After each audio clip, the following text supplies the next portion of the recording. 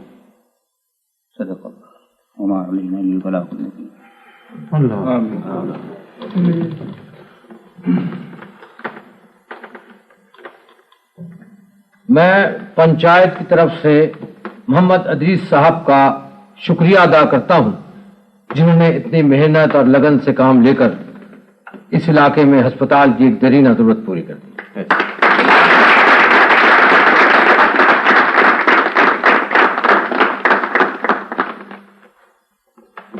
अब मैं जनाब अदरीस साहब से दरख्वास्त करता हूं कि वो इस अस्पताल का अपने मुबारक हाथों से इफ्तिताह फरमाएं।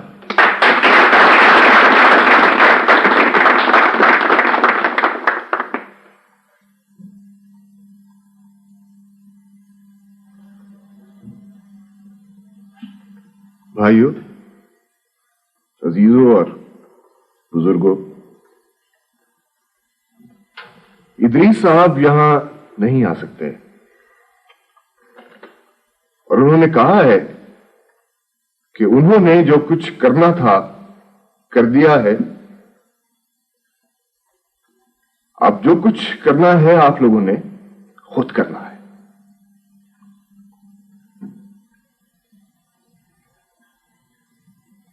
एक बात मैं आप सबको उनकी इजाजत के बगैर बता रहा हूं। डॉक्टरों ने आज से 2 माह कबल इदरीस साहब को बता दिया था कि वो 2 माह से ज्यादा जिंदा नहीं रहेंगे।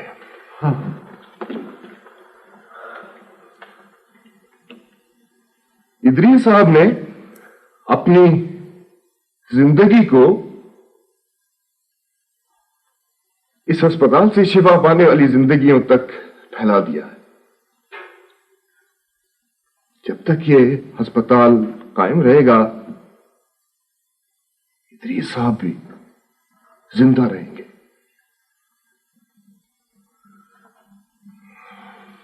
आइए इदरीस साहब की एक जिंदगी की मग़फ़िरत और दूसरी जिंदगी की बका के लिए दुआ मांगे।